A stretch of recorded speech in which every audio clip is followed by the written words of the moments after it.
Nyambo Nyambo. Kiramana nyine arongoje Nyambo. Nkuni mu Kinyarwanda cyuzuye. Kiramana ashweje Nyambo. Nyuma yaho uwitwa Titi aturutse muri gereza ya Mageragere akaza gahura n'umukobwa mwiza cyane witwa Nyambo. Bagakundana batubwira ngo umwe ni besto wundi ariko nyamara urukundo rwabo ruri kuvuza ubuhuha. Yarabanje ahitishamo umujene aravuga ati brother urifuza ko kunterera ivi. Mbere yo kunterera ivi banza uje kwandikisha umurenge wanjye nawe. Uwitwa Nyambo agiye gusezerana mu murenge. Babantu bose mutigeze mubona mu guterererwa ivi kwa Nyambo bose muraza kubabona hehe mu murenge. Uretse yuko harimo abantu bamwe na bamwe mutari buze kubona. Muhaguruke rero mubwire Nyambo ati Nyambo Imana izakubakira.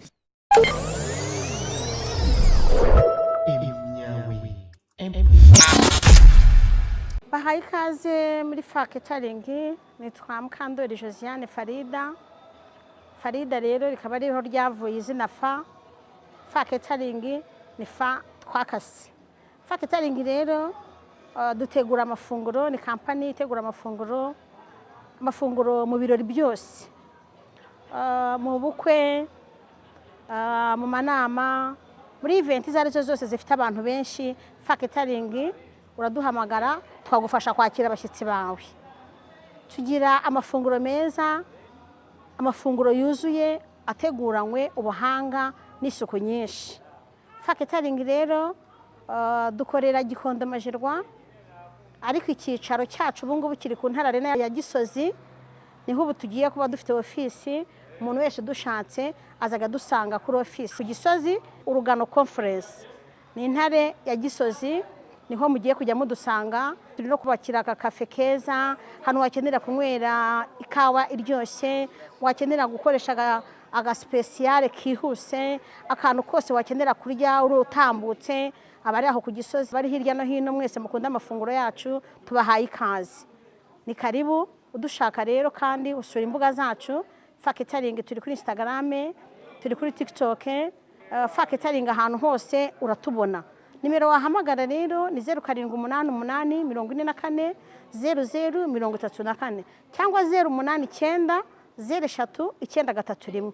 Ni karibu tubaha amafunguro meza ateguranye ubuhanga, ateguranye ubushishozi n'isuku nyinshi. Murakoze. Yo my people reka mbasuze kandi mbifuriza ibihe byiza mwese mukurikirana ibiganiro bya EMMY Empire. Nizere ko bameze neza cyane. Mwese mbahaye ikaze muri iki kiganiro aho muri hirya no hino ni breaking news. Na kantu gato ngiye kubaha mbundi mbanara bahaye amakuru ku munsi w'ejo, ariko kubera yuko nifuzaga yuko nyine ibintu bigomba kuba nanye mitamba bomoza. Muhaguruke mwakire Ishimwe Dekoro ukorera mu mujyi rwagati muri floor ya gatatu mu muryango wa 26F. Aradekora neza cyane. Muhaguruke mwakire Faketaringi ari nayo igiye kuba yatetse kwa Nyambo.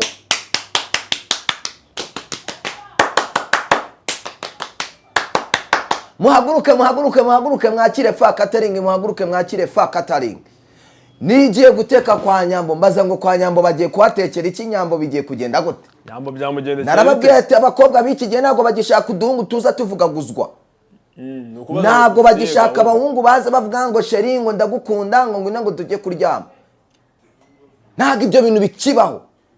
Muhaguruka mwakire Faketaringi rero akaba ariyo igiye gutunganya ibyo kurya byo kwa Nyambo. Ubwo mukanya ndaje mbicemo. Ni ikiganiro ngiye gukora ntago kiri ufata iminota 20, ni breaking kubera ko ibindi ndaza kubirambura nyuma mwamaze kuvuga ngo cyakoze umuntu witwaye mateye ubwoba. Mujye muva kuri babandi baza kubabwira ibintu nabonye, ariko nanone ndaza kugaruka wenda reka mbanyuriremo muri make mbere yuko ndibuze kujya mu bintu bya Nyambo. Nabonye ibintu bya debeni byatangiye gufata indi ntera. Si wabibonye? Ariko buriya impamvu ikintu cyica ibi bintu byose ni abantu batabanza gusobanukirwa. Ariko nanone ndagira ngo nkurangire muri kokosi. Nyambo bamuteretaga yicaye ku mashini yakuye muri kokosi. Ngo bamushukishaga imashini yo muri bamushukishaga imashini zo muri kokosi. Bamushukishaga gaming zo muri kokosi bro. Bakamushukisha ama screen yo muri kokosi. Bakamushukisha za ntebe zo muri kokosi. Zazindi wicara uri gukina PlayStation. Uri mutwara akamodoka. No gutwara akamodoka. Umusore aramubwira ati Nyambo nitumara kuva mu murenge nzakugurira ikibanza hehe muri Enoke Riyo Estate. Ariko sha mama yake na mama abariho nyine abana bazi gutereta. Ariko rero muri Kokose dukoreramo kwa Makuza muri floor ya mbere rwose, uciye kuri wa muryango usa nkaho ujya muri car free zone, uri kubyumva. Muri wa muryango ukinjira nyine mu muryango uhita ubona imbere yawe Kokose Limited neza, kandi bagufitiye imashini. Muri Enoke Riyo Estate bagufitiye ibibanza byiza kandi bimeze neza za Kindama, za Batima, hari hafi yaho bari kubaka akarere ka Bugesera ndetse n'ahandi hose mu gihugu. Ariko nanone mbafitiye indi deal, hari inzu iri mu Gatenga. Ibi bintu reka mbibabwire, hari inzu iri mu Gatenga ifite douche na toilette ebyiri mu nzu, ifite parking y'imodoka, ikagira ibyumba bitatu, buri cyumba gifite douche na toilette, ikagira inzu y'umukozi hanze, ikagira ahantu heza ho kwicara, ikagira salon nziza irimo amakaro hose, ariko ikagira n'indi nzu ku ruhande ifite ibyumba bibiri, nayo ikagira douche na toilette mu nzu. Iyo nzu nayo ifite parking yayo, ni ku muhanda neza rwose mu Gatenga, ahangaha ku muhanda rwose, ku muhanda kuri kaburimbo.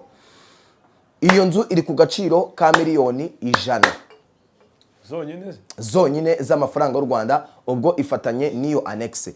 Iyo nzu byibura mu kwezi yinjiza hagati byose hamwe bifatanye hagati y'ibihumbi 800 by'amafaranga y'u Rwanda. Ubwo rero ku bindi bisobanuro wahamagara kuri 078 18 049. Nawe ushobora kuba ufite inzu yawe ushaka kugurisha, ubutaka bwawe ushaka kugurisha, mpamagara nze tuwasure, cyangwa nze mbwira abantu ko ufite ibyo bintu, ufite n'indi business yari yose. Nk'ubu muri Fast Flight, ubu muri Dubai dukeneye abakozi 1500 bagomba gutwara imodoka. Muri Fast Flight wenda ndaguha aka kantu gashyiremo, nibo bantu bashobora kuba bagufasha maze ukaba wabona akazi muri Dubai, by'umwihariko ka drive. Aho ni hehe? Ni muri Fast Flight, baragufasha neza cyane. Ariko nanone ibyo kunywa byiza kandi biryoshye by'umwimerere bituruka muri NBG. Ako buriya Nyambo yafashe isoko. None se none ubu yavugishije no Robert. None se dahamagara gaterano Robert.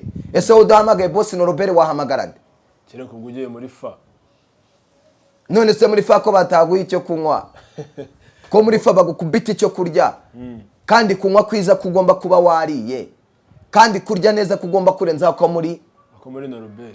Ako muri NBG. Kandi kurya neza wishimye kari kuba waganiriye n'abantu bawe nta kibazo, ama email yawe wakiriye email ziturutse zije zikagwa mu mashini ya Kokose igenda neza yirukanka, yakira internet nta kibazo. So amakuru rero mbazaniye na yahe mu masaha make nyuma yaho uwitwa Titi aturutse muri gereza ya Mageragere akaza gahura n'umukobwa mwiza cyane witwa Nyambo, bagakundana batubwira ngo umwe ni besto wundi, ariko nyamara urukundo rwabo ruri kuvuza ubuhuha. Uwitwa Nyambo mu masaha make agiye gusezerana mu Murenge. Mugena aratashye.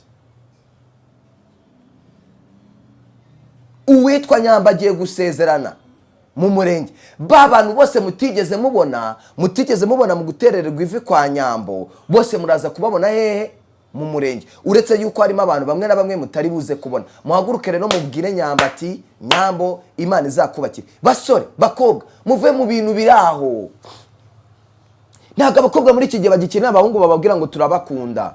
Bro, abakobwa hanze hanga baruzuye ni benshi cyane, ariko abagabo ni bakeya. Ndabeshya se? Abagabo ni bake. Icyo umujena gukeneyeho yakubonye kuri umukobwa mwiza, uri kidebire mu mutwe, nta bwenge ufite, aririrwa kwicundaho nk'ahari bwa bwana babajyanye ku ishuri.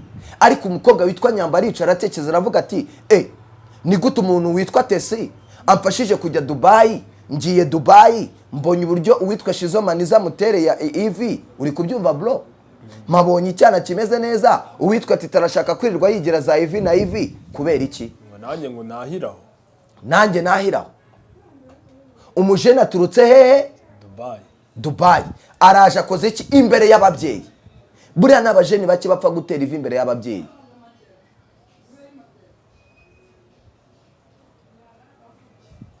Ndabeshya witwa Titi ariko nayo ngo yari yaragiye imbere y'ababyeyi. Kujya imbere y'ababyeyi se bivuze iki? Erega hari ugiye gukosoma ababyeyi ntabwo umubyeyi abaje kugukosoma. Umubebi akujyana imbere y'ababyeyi kubera ko hari icyo umujene umubebe barakubonyemo. Ariko nanone hari igihe umujene cyangwa umubebi buriya abakobwa rero bagira trick nyinshi bro. Umukobwa ashobora kukujyana imbere y'ababyeyi kugira ngo ugire icyo wibwira mu mutima. Yabona ntacyo wibwiye akigira Dubai. Hoya si nibyo. Erega buri umukobwa ashobora kugufata we wa musore we akavuga ngo wowe ngwino tujye gusura mama. Ariko kubera ko umujene udafite ubwenge udatekereza neza ukumva yuko nyine ye umukobwa agiye kuguhuza n'umubyeyi kandi ari umukobwa barimo gukina. Aguhuze na mama we atangira kubaza atari ko ufite gahunda ki ku mukobwa wanjye.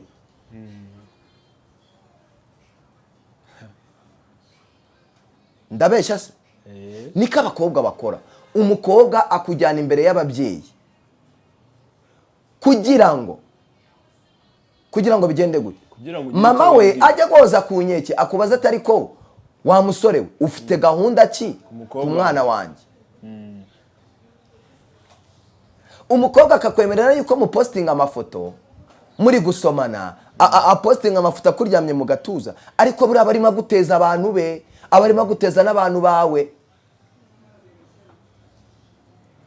So uyu munsi rero ni kuwa kane ni itariki ya 30 z'ukwezi kwa karindwi. None reka mbabarire mujye mureba yuko umuntu witwa EMMY nyawe ninzajya nicara nkaza nkababwira amakuru mujye muvuga bro amakuru yawe aba yizewe 100%. Turi mu kwezi kwa karindwi, turi mu mpera z'ukwezi kwa karindwi. Nababwiye ko mu mwaka wa 2025 uwitwa Nyambo na Titi bagombaga gukora ubukwe mu kwezi kwa kangahe kwa gatandatu.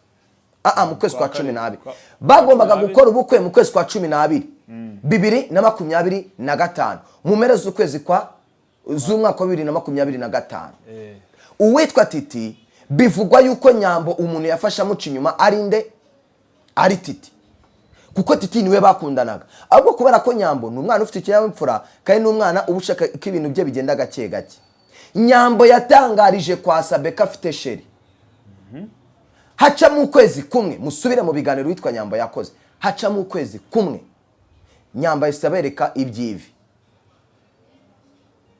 Kamwe ku mazi. Wari uvuga ngo kizahinduka hazahinduka umuntu. N'umwaka. Hahindutse iki? Hahindutse umuntu. Hahindutse umuntu? Hahindutse umwaka n'iki n'amezi. Nyambo na Titi baba barabanye mu mezi ya mbere. Titi yateye ivi ryari basubiza inyuma. Ariko ivi bararimusubije. Ivi se bararimusubije gusa. Ivi ko baritegeye cyitwa private jet. Bararimusubiza. N'uyu munsi nubwo Nyambo akundanye n'uramujene Nyambo mu mutima waracyafitemo umuntu witwa Titi. Kandi na Titi nawe azarwara umuntu witwa Nyambo.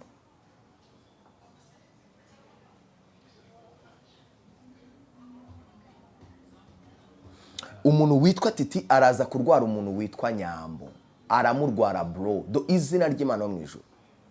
Kandi n'umuntu witwa Nyambo nawe wenda urumva uriya mukobwa akunda umujene bitewe n'uburyo kuri gahunda uhagaze no mu mitekerereze uburyo uhagaze n'uburyo udelivaringa cyangwa ushobora kuba supportive mu muryango. Yego n'uburyo ushobora kuba nyine burya umukobwa ibintu ubundi naje gusanga umukobwa iyo umukundira abantu mbere na mbere umukobwa umukunda akabibona ko umwubaha. Kabiri umukobwa akabona ko umukundira abantu be. Gatatu umukobwa akabona ko hari icyo ushobora kuba wamarira umuryango. Niyo ako kanya waba udafite ibya mirenge ku ntenyo abona icyo aheraho umukobwa aragukunda. Mwabajene mwe dufite mwabakobwa mwereka mbabwire dufite abahungu benshi dufite abasore benshi mureba abasore dufite banambye babaye umuranzi batarashaka muri uru ruganda. Nuko uwo mujene nawe gufata umwanzuro we ku giti cye biba byaranze. no kwifatira ingamba z'ubuzima bwe biba byaranze. Akavuga ati se ko nanjye ubwanjye kwifatira ingamba byanze, none ndazana umuntu ufite ibitekerezo bye wakuriye ahandi nanjye nakuriye ahandi, muzane uwo muntu nzabibasha. Ugasanga abantu benshi birabagora. Ariko ugatungurwa ukabona nk'umwana w'imyaka 25 ashatse umugore, nta n'ibintu bya danje afite, kandi ugasanga atwaye icyana cya danje.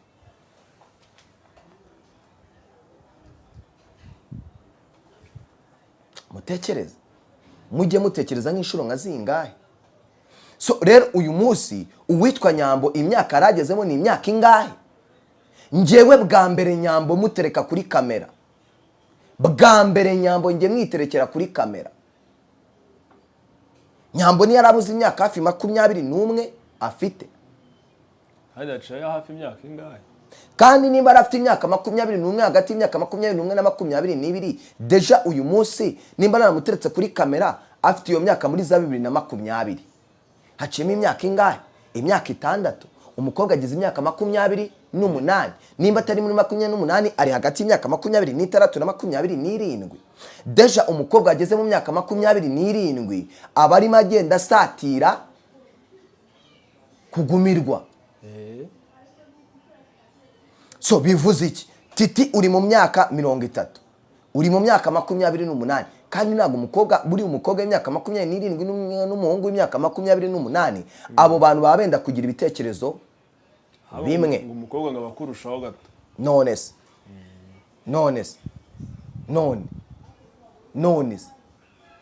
abakurusha. Ariko uyu munsi mukanya Nyambo agiye kumanika incakwaha, agiye gutera ikirenge mu cyawe. Agiye none se Nyambo nanjye nzagutwerera kuko Nyambo arantwerereye. Bro, Nyambo yarantwerereye. Nyambo ngomba kugutwerera. Ahubwo Nyambo uri ibandi. Nyambo narambwiye ati ese Nyambo uzaza mu bukwe bwanjye? Nyambo ntiyanyerurira ngambwire ngo Nyambo yagukinnye fundiguru. Yanyimye fundiguru, anyoherereza amafaranga. Na Kiramani anyoherereza amafaranga, ariko Kiramani nawe we yaje mu bukwe bwanjye n'uwitwa Babu. Thank you Babu. Babu buranda mukunda bro. Babu wumve ko uri mu bajene nkunda kandi ndanakubaha cyane. Famille Mikina Aga, thank you so much. Namwe muri abantu badanje. Muri abantu badanje. Ariko mbararikire ikiganiro cyanye na madamu wanjye.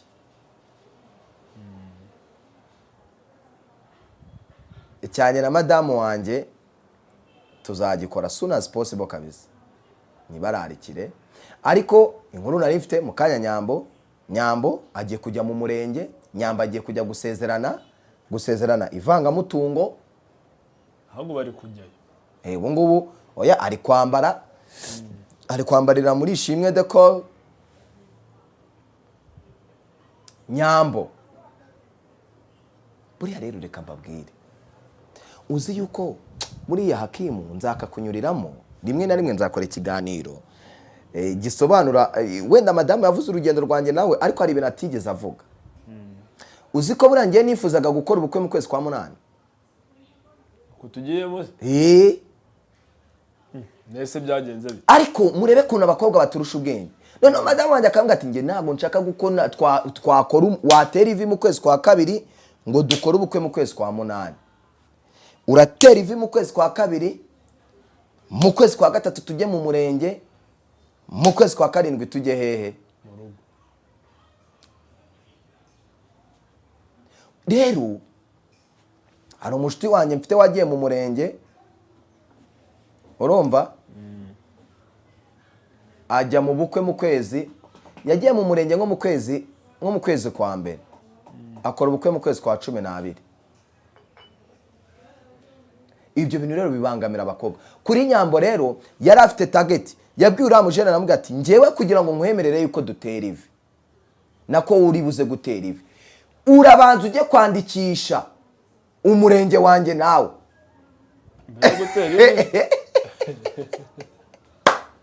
Igo hari ukuntu umujene none se hari ukuntu umujene aguterera ivi iryo joro akarara kwikinanguraho kamara amezi angaha ari uko akurongora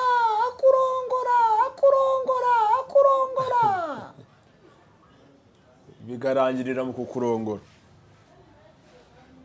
akakurongora rongorongo bikarangirira mu kukurongora kandi yateye ivi abahungu bararakaye ariko Nyambo yaramubwiye ati umva rero ibintu ni bibiri untwaye ndi isugi ari isugi ariko wabona hari naryo ntawe ubizi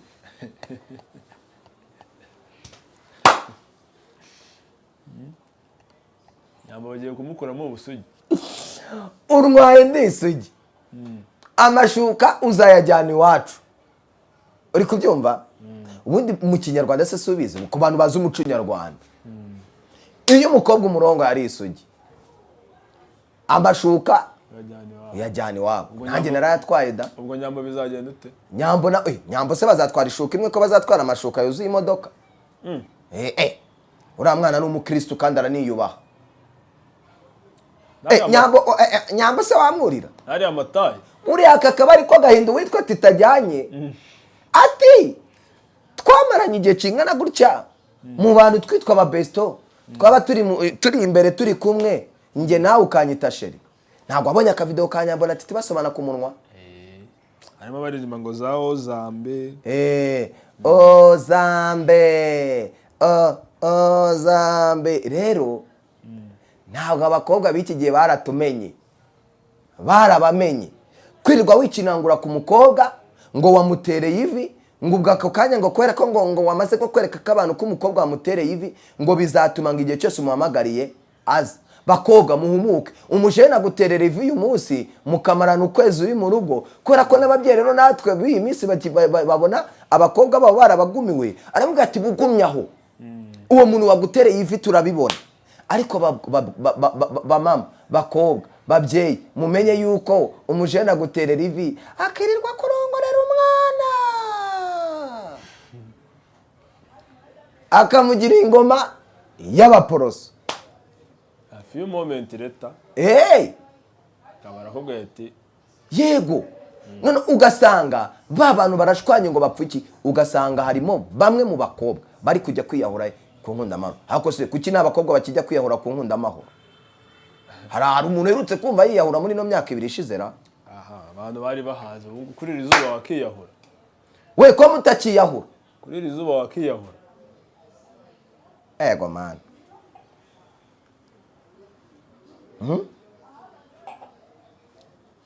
ko mutakiyahura ngo mwiyahure tubone mwagiye rero uwitwa Nyambo yarabanje ahitishamo umujene aravuga ati brother urifuza ko kunterera ivi mbere yo kunterera ivi banza uje kwandikisha umurenge wanjye nawe kandi Nyambo ngiye ibi bintu wakoze narabikunze niyo mpamvu mu mavideo mubona bari gutera ivi mama wa Nyambo yarahari kubera iki Nyambo yagiye kwaka ibyangombwa atwara abamuhagarariye buriya rero mu bahagarariye Nyambo harimo n'umuntu witwa nde Kiramani Daddy ndabyemeje ariko Kiramani afite itafari yashize ku buzima no process zose zakozwe cyangwa processing zose zakozwe umuntu wazirukansemo n'umuntu witwa nde Kiramani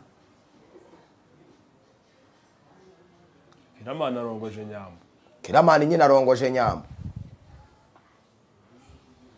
nkuni mu kinyarwanda cyuzuye Kiramani ashweje Nyambo aramushweje aramushweje ashweje umwana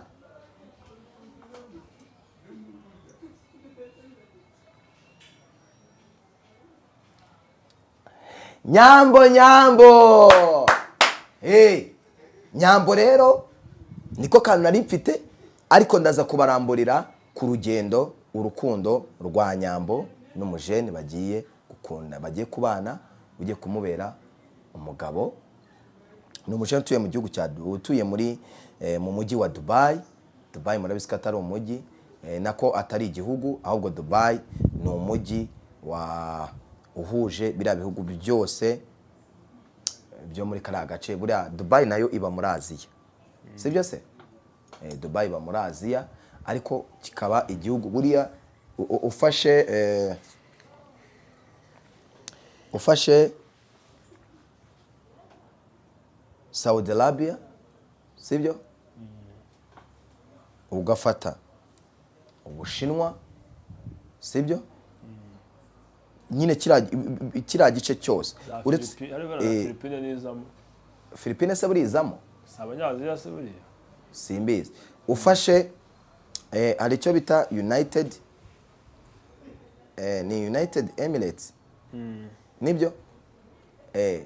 Sinzi ubwo muraza kunkosora kuko njye sindajya no mu ndege by the way, cyangwa ngo ngiye ngo mbimenye. Ariko ufashe biriya bihugu byose havuyemo igihugu cya Turukiya. Buriya Turukiya iba mu Burayi. Abanyaturukiya n'abanyaburayi. Ni abanyaburayi. Dubai buriya ni nayo mpamvu ubona bavuga ngo ese buriya sinibaza ni mpamvu Dubai haba ubutayu. Si byo ra? Kandi ari mu Burayi. Dubai harya ni muri Aziya. Muri Aziya. Si byo se? Si hagati se? Si hagati na hagati buriya. Dubai ntabwo iba muri Aziya buriya. Dubai byanashoboka. Dubai rero nawe ugipfa kumenya ibyayo gutya. United States of Arab. Dubai se bari mu Barabu. Iri mu Barabu. Dubai iri mu Barabu. Do. N'Abarabu. Arabia Saudite. Si byo se?